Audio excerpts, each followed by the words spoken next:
Hi students, ഇന്ന് നമ്മൾ discuss ചെയ്യാൻ പോകുന്നത് SFMൻ്റെ ചാപ്റ്റർ 3 ആയിട്ടുള്ള അല്ലെങ്കിൽ മൊഡ്യൂൾ 3 ആയിട്ടുള്ള ലീസ് ഫിനാൻഷ്യൽ സ്ട്രാറ്റജിയാണ് നമ്മൾ ഇന്ന് ഡിസ്കസ് ചെയ്യാൻ പോകുന്നത്. ഓക്കെ, അപ്പോൾ നമുക്കറിയാം എന്താണ് ലീസ് എന്താണെന്നൊക്കെ. നമ്മൾ ചെറിയ രീതിയിൽ നമ്മൾ പരിചയമുള്ളവരായിരിക്കും ലീസ് എന്താണെന്നൊക്കെ. അപ്പം എക്സാക്റ്റ് മലയാളത്തിൽ നമ്മൾ ലീസ് എന്ന് പറയുകയാണെങ്കിൽ നമ്മൾ പഠിച്ചിട്ടുണ്ടാവും, നമുക്കറിയുന്ന ഒരു സംഭവമാണ് പാട്ടത്തിന് കൊടുക്കുക എന്ന് പറയുന്നത്, അല്ലേ? പാട്ടത്തിന് കൊടുക്കുന്നത് പാട്ടം എന്ന് പറയും.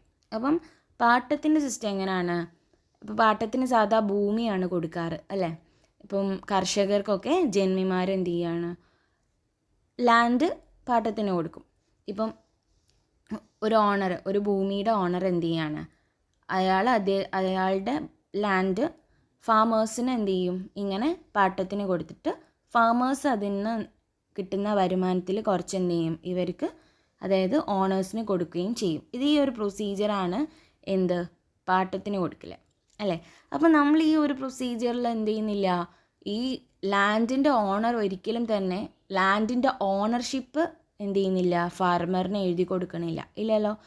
കാരണം അവർക്ക് യൂസ് ചെയ്യാൻ, അതായത് അയാളുടെ ലാൻഡിൽ ഫാമേഴ്സിന് എന്ത് ചെയ്യണം, ഫാമിങ് ചെയ്യാനുള്ള ആ റൈറ്റ് മാത്രമേ കൊടുക്കുന്നുള്ളൂ എന്തിൽ, ഈ ഒരു സിസ്റ്റത്തിൽ.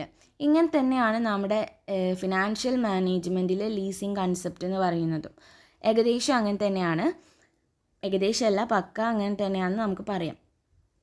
അപ്പോൾ എന്താണെന്ന് നമുക്ക് നോക്കാം. Leasing concept, it is one of the method of long term financing. ഇതൊരു long term financing is a source of finance ആണെന്ന് പറയാം. Lease is a source of finance നമ്മൾ FM-ലൊക്കെ പഠിച്ചതാണ്. അപ്പോൾ ഇത് long term source of finance ആണെന്ന് പറയാം. Then lease is the right to use an asset. Lease എന്താണ്, അസെറ്റ് യൂസ് ചെയ്യാനുള്ള റൈറ്റ് ആണെന്ത്, ലീസ് എന്ന് പറയുന്നത്.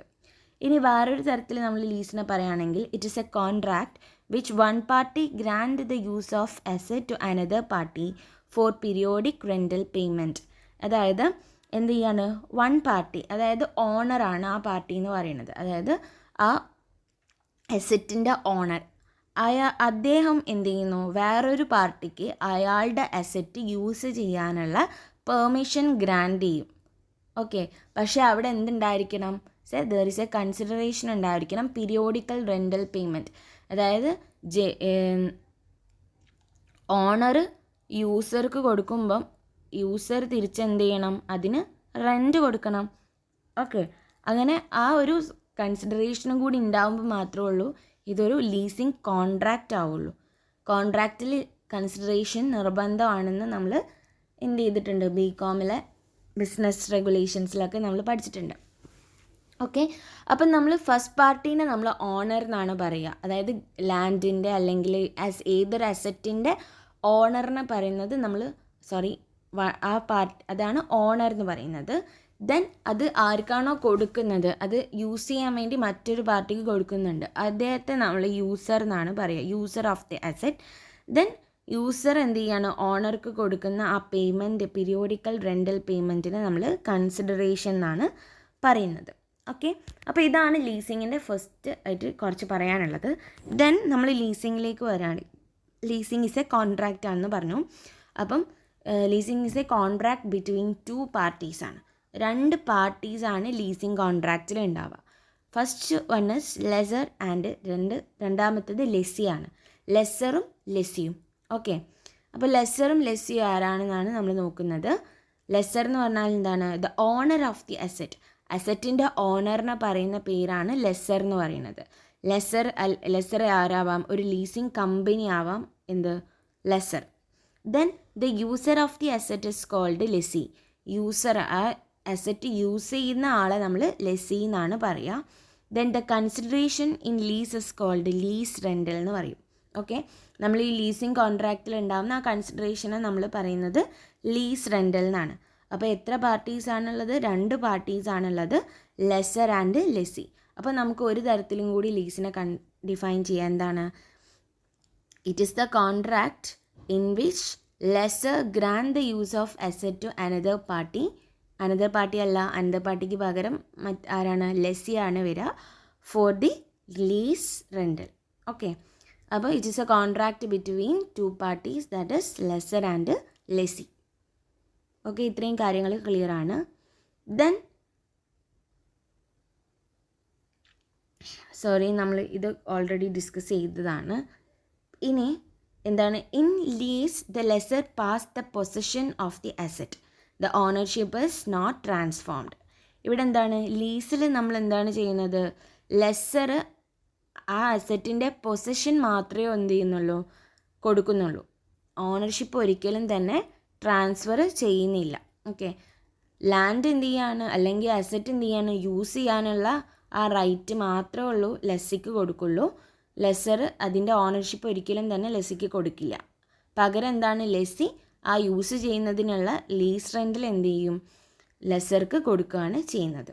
ഓക്കെ, അപ്പോൾ മാറിപ്പോകരുത്, ലെസറും ലെസ്സിയും മാറരുത്. ലെസർ എന്ന് പറയുന്നത് ഓണറാണ്, ലെസ്സി എന്ന് പറയുന്നത് യൂസറാണ്. ഓക്കെ, നെക്സ്റ്റ് നമ്മൾ എലമെൻറ്റ് ഓഫ് ലീസ്, ലീസിൽ ഉണ്ടാവുന്ന എലമെൻറ്റ്സ്, കാര്യങ്ങൾ, അതുമായി ബന്ധപ്പെട്ടിട്ടുള്ള കാര്യങ്ങളാണ് പറയുന്നത്. ഫസ്റ്റ് ഇസ് പാർട്ടീസാണ്. പാർട്ടീസാണ്. ഇവിടെ 2 പാർട്ടീസാണ് ഉള്ളത്, ലെസറും ലെസ്സിയും. ലെസർ എന്ന് പറഞ്ഞാൽ ഓണറും, ലെസ്സി എന്ന് പറയുന്നത് യൂസറുമാണ് നമ്മൾ പഠിച്ചു. ദെൻ അസറ്റാണ് നെക്സ്റ്റ് എലമെൻ്റ് എന്ന് പറയുന്നത്. The asset is the property that is to be given on the lease. നമ്മൾ ലീസിന് വേണ്ടിയിട്ട് ഏത് പ്രോപ്പർട്ടിയാണോ യൂസ് ചെയ്യുന്നത് അതിനെയാണ് നമ്മൾ അസറ്റ് എന്ന് പറയുക. ഫോർ എക്സാമ്പിളായിട്ട് ഒരു പ്ലാന്റ് ആണെന്ന് വിചാരിക്കുക. ലെസർ ഒരു പ്ലാന്റ് ലെസ്സിക്ക് കൊടുത്തു. ഓക്കെ, അപ്പോൾ അവിടെ അസറ്റായിട്ട് വരുന്നത് പ്ലാന്റ് ആണ്. അല്ലെങ്കിൽ മെഷീനറി ഉണ്ട്, ഇപ്പോൾ ലെസറിൻ്റെ കയ്യിലുള്ള മെഷീനറി, അയാളത് കുറച്ച് കാലത്തേക്ക് എന്ത് ചെയ്യാണ്, ലെസ്സിക്ക് യൂസ് ചെയ്യാൻ കൊടുക്കുകയാണ്. അപ്പോൾ അതെന്താണ്, അവിടെ അസറ്റായിട്ട് വരുന്നത് മെഷീനറിയാണ്. ഓക്കെ, അല്ലെങ്കിൽ എക്യുപ്മെൻറ്റ്സ് ആവാം, എന്തും ആവാം എന്ത് അസറ്റായിട്ട്. ദെൻ ലീസ് പീരീഡ് എന്ന് പറയുന്നത് asset is normally leased out for a number of years.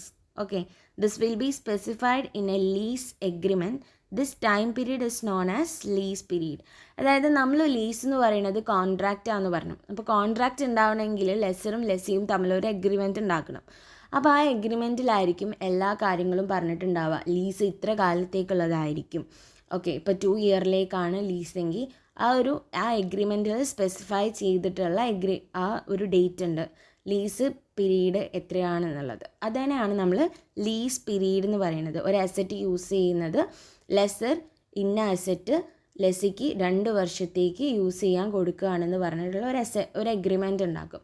അപ്പോൾ അതിൽ പറഞ്ഞിരിക്കുന്ന പീരീഡ്, അതിൻ്റെ യൂസിങ് പീരീഡ്, അത് 2 ഇയേഴ്സ് അല്ലേ പറഞ്ഞത്, അതാണ് ലീസ് പീരീഡ് എന്ന് പറയുന്നത്. ദെൻ കൺസിഡറേഷനാണ്. Consideration is a periodic payment to be made by lessee to lessor. ലെസർക്ക് വേണ്ടിയിട്ട് കൊടുക്കുന്നത്. എന്തിനു വേണ്ടിയിട്ടാണ്, പകരമായിട്ട്. ലെസറിൻ്റെ അസറ്റ് ലെസ്സി യൂസ് ചെയ്യുന്നതിന് പകരമായിട്ട് കൊടുക്കുന്ന റെൻ്റാണെന്ത്, കൺസിഡറേഷൻ എന്ന് പറയുന്നത്. ഇനി നെക്സ്റ്റ് എലമെൻ്റ് എന്ന് പറയുന്നത് ഓണർഷിപ്പ് ആൻഡ് യൂസ് ആണ്. അത് നമ്മൾ പറഞ്ഞതാണ് എന്ത്, ഓണർഷിപ്പ് കൈമാറില്ല ഈ ലീസ് എഗ്രിമെൻറ്റിൽ. ഓൺലി ദ യൂസേജ് മാത്രമേ ഉണ്ടാവുള്ളൂ. ലെസ്സി ഒരിക്കലും അതിൻ്റെ ഓണർ ആവില്ല, യൂസ് ചെയ്യുക മാത്രമേ ചെയ്യുള്ളൂ. Then expiry of the lease period. Expiry of the lease period എന്ന് പറഞ്ഞാൽ at the end of the lease period, അതായത് ആ 2 വർഷം, ഇപ്പോൾ ഒരു എഗ്രിമെൻറ്റ് ഉണ്ടാക്കിയത് 2 വർഷത്തേക്കാണെങ്കിൽ ആ 2 വർഷം അവസാനിക്കുമ്പം എന്ത് ചെയ്യും, ആ ലീസ് പീരീഡ് അവസാനിച്ചു. ഇനി ആ ഒരു അസറ്റ് കണ്ടിന്യൂ ചെയ്ത് നമുക്ക് ലീസിന് കിട്ടണമെങ്കിൽ പിന്നെ പുതിയൊരു എഗ്രിമെൻറ്റ് എന്ത് ചെയ്യാണ്, ഉണ്ടാക്കുകയാണ് വേണ്ടത്. അല്ലെങ്കിൽ ആ എഗ്രിമെൻറ്റ് എക്സ്പയർ ചെയ്യുന്ന ടൈം. ഓക്കെ, ഇതിനാണ് നമ്മൾ എക്സ്പയറി ഓഫ് ലീസ് പീരീഡ് എന്ന് പറയുന്നത്. അപ്പോൾ ഇത്രയും എലമെൻറ്റ്സ് ചേർന്നതാണ് ലീസ് എന്ന് പറയുന്നത്. ഓക്കെ, പാർട്ടി ഉണ്ട്, asset, lease period, consideration, ownership and usage and expiry of lease period. Then we going to discuss features of lease financing. എന്തൊക്കെയാണ് ലീസ് ഫിനാൻസിൻ്റെ പ്രത്യേകതകൾ എന്നാണ് നോക്കുന്നത്. First one is lease finance is a contract. ഇതൊരു contract ആണ്, കാരണം 2 വ്യക്തികൾ തമ്മിൽ കൺസിഡറേഷനോട് കൂടിയിട്ടുള്ള ഒരു കോൺട്രാക്റ്റ് ആണ് ലീസ് എന്ന് പറയുന്നത്. Then the lease contract specify the period of the contract. Lease കോൺട്രാക്റ്റിൽ എന്ത് ചെയ്യും, സ്പെസിഫൈ ചെയ്യുന്നുണ്ട് എത്ര വർഷത്തേക്കാണ് കോൺട്രാക്റ്റ്, അതിൻ്റെ പീരീഡ് മെൻഷൻ ചെയ്തിരിക്കും. Then the parties to the contract are lessor and lessee. അത് നമ്മൾ ഓൾറെഡി ഡിസ്കസ് ചെയ്താണ്. കോൺട്രാക്റ്റിലുള്ള പാർട്ടീസ് ആരാണ്, ലെസറും ലെസ്സിയാണ്. Lessor is an owner and lessee is the user. Then the assets are bought by lessor at the request of the lessee. ലെസിയുടെ request പ്രകാരം എന്ത് ചെയ്യും, ലെസേഴ്സ് അസറ്റ് വാങ്ങിക്കും. Okay, then the lessee use the asset. Lessee എന്താണ് ഇവിടെ ചെയ്യുക, asset use ചെയ്യാണ് ചെയ്യുക. Then the lessee pay the lease rental to the lessor. Lessee എന്ത് ചെയ്യും, ലീസ് റെൻ്റൽ ലെസർക്ക് കൊടുക്കും. ഇതൊക്കെ നമ്മൾ ഓൾറെഡി ഡിസ്കസ് ചെയ്തിട്ടുള്ള കാര്യങ്ങളൊന്ന് പോയിൻ്റ് ഔട്ട് ചെയ്ത് പറഞ്ഞു എന്ന് മാത്രമേ ഉള്ളൂ. അതിൻ്റെ ഫീച്ചേഴ്സ് എന്ന് പറയുന്നത്, ഫീച്ചേഴ്സ് പഠിക്കൽ തന്നെയാണ് ഏറ്റവും നല്ലത്. കാരണം നമുക്കൊരു എന്തെങ്കിലും ഒന്നും എഴുതാൻ കിട്ടിയിട്ടില്ലെങ്കിൽ നമ്മളതിൻ്റെ ഫീച്ചർ പഠിച്ചിട്ടുണ്ടെങ്കിൽ തന്നെ നമുക്കത് എക്സ്പ്ലെയിൻ ചെയ്ത് നല്ലപോലെ എഴുതാൻ കഴിയും. ഓക്കെ, അപ്പോൾ ഫീച്ചേഴ്സ് ഇസ് ഇമ്പോർട്ടൻ്റ് ആണ്. Then need of lease finance. Lease ഫിനാൻസിൻ്റെ ആവശ്യകതകൾ എന്തൊക്കെയാണെന്നാണ് നോക്കുന്നത്. നെക്സ്റ്റ് നോക്കാം. Desire of the company to capture major market shares. പിന്നെന്താണ്, കമ്പനിക്ക് അവരുടെ ഡിസയർ അനുസരിച്ചിട്ട് മാർക്കറ്റ് ഷെയർസ് എന്ത് ചെയ്യാൻ പറ്റും, ക്യാപ്ചർ ചെയ്യാൻ പറ്റും. ഓക്കെ, ലീസ് ഫിനാൻസ് ഉണ്ടെങ്കിൽ. Then availing new opportunities being created by changing pattern of the technology പാറ്റേണിൽ ചേഞ്ച് വരുത്തിക്കൊണ്ട് പുതിയ പുതിയ ഓപ്പർച്യൂണിറ്റീസ് ഒക്കെ കൊണ്ടുവരാൻ പറ്റും. Then adopting new techniques and advanced technology for modernising plant and production process. അതായത് എന്താണ്, മോഡേണൈസേഷൻസിന് വേണ്ടിയിട്ട് പുതിയ പുതിയ ടെക്നിക്സുകളും അഡ്വാൻസ്ഡ് ടെക്നോളജീസൊക്കെ അഡോപ്റ്റ് ചെയ്യാം. Then increasing the tendency of business enterprise for expansion and diversification. അതായത് നിലവിലുള്ള ബിസിനസ് എക്സ്പാൻഡ് ചെയ്യാനും പിന്നെ പുതിയ പുതിയ വൈവിധ്യവൽക്കരണങ്ങൾ കൊണ്ടുവരാനും ഒക്കെ എന്ത് ചെയ്യും, ടെൻഡൻസി ഓരോ ബിസിനസ് എൻ്റർപ്രൈസിനും ഉണ്ടാവും. കാരണം എന്താണ്, ലീസ് എന്ന് പറയുന്നത് ലോങ് ടേം ഫിനാൻസ് ആണ്. അപ്പം നമുക്കൊരു എക്സ്ട്രാ സോഴ്സ് ഓഫ് ഫിനാൻസ് ആണ് ഇതിലൂടെ കിട്ടുന്നത്. Then availing new opportunity for production and employment of national resources. ഇത്രയും കാര്യങ്ങളാണ് എന്ത്, ലീസിൻ്റെ നീഡ്സ് എന്ന് പറയുന്നത്, ലീസ് ഫിനാൻസ് കൊണ്ട് ഉണ്ടാകുന്ന നീഡുകൾ. ഓക്കെ, അപ്പോൾ നമ്മൾ ഈ ക്ലാസ്സിൽ ഡിസ്കസ് ചെയ്തത് ജസ്റ്റ് ലീസ് ഫിനാൻസിൻ്റെ ജസ്റ്റ് ഇൻട്രൊഡക്ഷൻ മാത്രമാണ്. ഇനി നമുക്കതിൽ ടൈപ്സ് ഓഫ് ലീസ് ഫിനാൻസിങ് പഠിക്കാനുണ്ട്. അത് നമുക്ക് നെക്സ്റ്റ് ക്ലാസ്സിൽ എന്ത് ചെയ്യാം, ഡിസ്കസ് ചെയ്യാം. Okay, thank you.